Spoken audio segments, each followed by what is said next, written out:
Aujourd'hui, nous sommes en direct avec Rami, musicien et anthropologue, et nous discutons en direct sur la société créatrice, la société où chaque personne dans ce monde souhaiterait vivre. Comment peut-on vivre et construire un monde meilleur? Rami, pourriez-vous nous décrire la société où il serait confortable de vivre pour vous, vos proches, votre famille, la société où vous seriez heureux?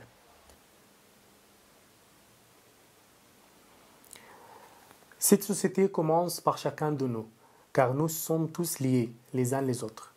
Nous sommes tous une grande famille sur cette planète. Nous devons apprendre à nous concentrer sur des choses essentielles, à construire notre vie, notre monde, c'est-à-dire que les détails de notre quotidien sont importants.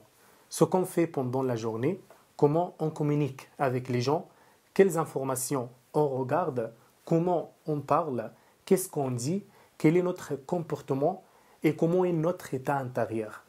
Notre intention envers les personnes qui nous entourent. Les gens sont joyeux avec les autres, mais n'arrivent pas à rester seuls avec eux-mêmes. Certes, ce monde nous disperse, les réseaux sociaux, la surinformation, les timelines, etc. Mais c'est notre responsabilité d'être attentif à quoi on investit notre force d'attention. Quelles sont nos priorités dans la journée? À quoi on dépense notre temps? C'est pareil dans nos relations humaines. Nous devons apprendre à construire des relations pérennes, amicales, saines et humaines. Souvent, nous n'arrivons pas à se concentrer sur des vraies relations d'amitié, de prendre le temps à les construire et surtout d'apprendre à voir la beauté, voir cette lumière qui est en nous, chercher ce qui est joyeux, ce qui est vivant, ce qui nous rend heureux. Pour moi, le bonheur est un état intérieur inconditionnel. En réalité, nous n'avons pas besoin de grandes choses pour être heureux. Souvent, les gens vivent par des choses et priorités matérielles. Mais chacun de nous peut montrer par notre exemple comment on peut vivre autrement, respecter les personnes autour de nous, agir par amour, au moins essayer. Nous devons apprécier ce que nous avons déjà.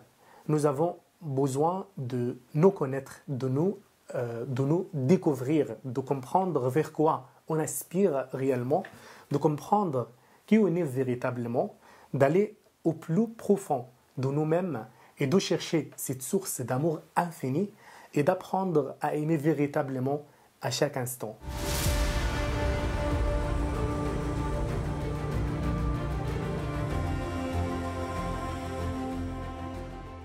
Également, nous avons étudié ensemble le livre Allatra et je me souviens de cette phrase. Je voudrais bien avoir votre avis. Le souhait sincère d'une seule personne d'aider les gens, associé à ses actions réelles et le perfectionnement de soi, apporte vraiment des résultats merveilleux. Qu'est-ce que vous en pensez?